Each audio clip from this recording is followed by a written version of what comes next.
So I went out and got a job with a service provider to the dairy industry.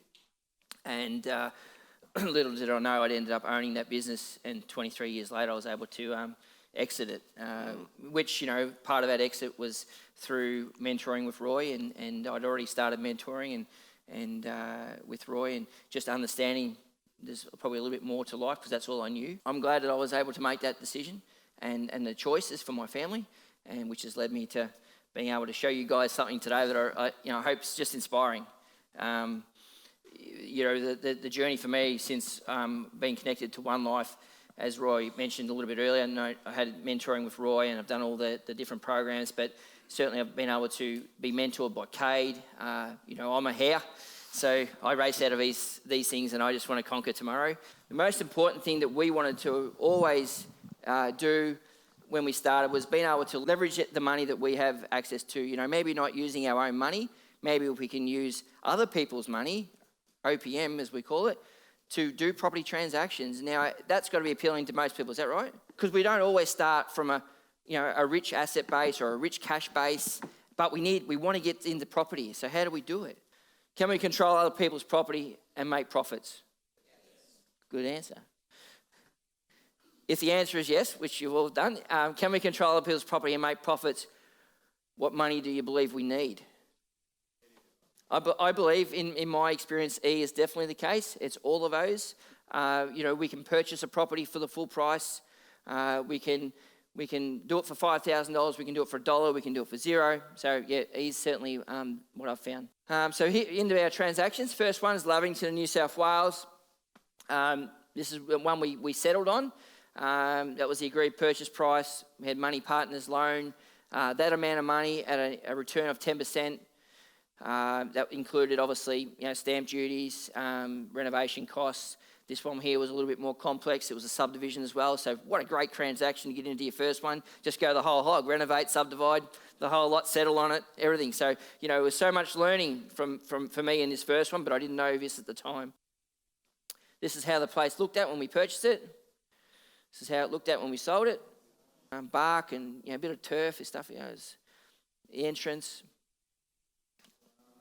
Just a bit of paint, new floor coverings, and the staging. This is transaction number 2. So this is in Quarrell, South Australia. We had an agreed price of $185. We put down a $1 option fee for 6 months. And with that option, we were able to extend it for 3 months for free, but for a fee of $5,000. If we got to 6 months and we weren't finished the project, we were allowed to extend that option, but we had to pay a $5,000 fee. That was before and after. I don't believe, especially in these transaction guys where the price point's there, we don't do anything over the top. It's just neat paint and floor coverings makes huge difference.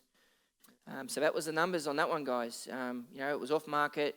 We had the option fee, so we controlled this property for $1, and the profit at the end of the day was, just over $86,000. Now the beauty of doing that, guys, we controlled the property for $1. We paid no capital gains tax. We pay no stamp duty. And in a lot of transactions, those two things alone can make it a no deal. Transaction number 3 was in Glenway. This is the one I spoke about before. It's a heavily populated Chinese area. We had an agreed purchase price of $600,000. The agents had come in and appraised this property at $550,000. That's what they thought they could sell it for in its current state. The story behind this one as well was an elderly gentleman. His wife had passed away. He had a debt to the funeral home of all things for $10,000, and there's been 12 months or more since his wife had passed away, and he couldn't pay this debt. He's a pensioner. They were threatening legal action because he couldn't pay it. Now, what a situation! Sure, he owes them money, and rightly so from the funeral home. They need to get their money as well. But the poor guy, he's still grieving, and he has no way.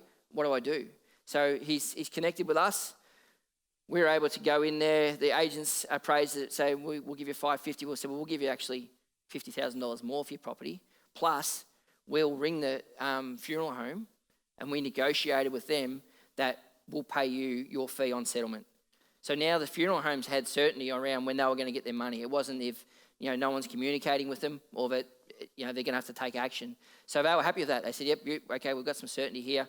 Thanks very much for providing a solution." So before after we put a bit of a deck in, made it look much more like you'd want to be out there. So that's the numbers on that one, guys. Had an agreed price of $600. We paid the joint venture fee, which we called it, for $5,000. Cost us $52 to reno. We paid $7,000 in interest to the investors that were in this, the money partners.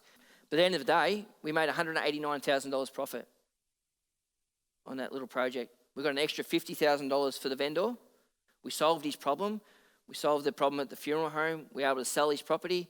And, the agent who would have sold the property at $550,000 actually sold a property at $845,000. So he had an increase in commission as well.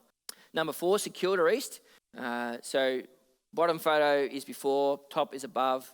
Before and then above. It was $55,000 profit in that one. It was off market again. Reno was $45,000. This one here, this is still when we're in the negotiating with the agent, so we got another $3,000 referral on this one. The total cost was that, and once again, guys, we had no capital gains tax or stamp duties. Number 5, this is in Quarrell in Geelong, another market again.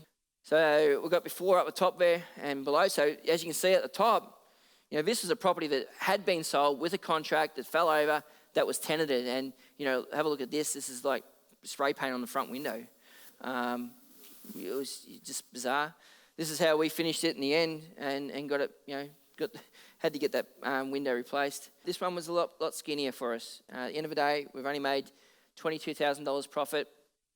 That was our reno cost. Number 6 was Armadale. This was an awesome little project. That was the spare room. The lady had a lot of books and a lot of stuff in that room. So the numbers on this one, $57K profit. As you can see, the agreed price, which we spoke about, we actually paid the gentleman that bought the property to us, we paid him a finder's fee of $10,000. So this is a new one in Oberon, New South Wales, which until potentially 3 weeks ago, I didn't know where Oberon was. This is the little gem. It's a little ripper. This is how we found value though. So, it's $129,000 profit in that. The renovation cost is not a lot. It's just floor coverings and paint because we've decided not to do all the tiling and new shower screens and all that. The next one, Lamington, I'll keep moving along here, guys. A lot of stuff similar, but this one here we settled on as well. We said we'll settle on with a quick settlement at $175, hoping that he would take the second option, which was let's do a JV at $190 and I'll get you $15,000 more for a lieu of time. He said, I'll take the $175, let's get out of here. Reno cost on that will be $50,000, and that includes the agent fees, and obviously we've got stamps in this one as well, so there's a little bit of extra cost there. But we'll make a little $47,000 profit out of that. So they entered into a joint venture with the owner for 6 months, all the usual things, just updating things and make it present better. So we reckon Reno 40, interest we'll pay, and we'll make $37,000. This is the final transaction, guys, but this is another one that's in progress with the little stars there. Now, this has gone a little bit larger than where we've been. We have an agreed purchase price at $925. We have a 45 days due diligence period, and then the deposit of $45,000 is only paid upon successful DA. So we have a lot of work to go, or a lot of time where we've still got the right to say we don't want to proceed with this transaction. So we have exits before we get committed to having to, at some time, pay this price. What our plan is that we would subdivide this middle property off onto a title of its own of about 4,000 square metres, and then we're going to create some extra titles as well. Something looking like this. But this is what we believe the minimum outcome should be, is something similar to that. So this is the numbers, guys. In the last 15 months, we've been able to control $5.6 million worth of property. We've created, some of those are still in the progress at the moment, but around about just over $1 million in profit. And, we're not using any of our own money.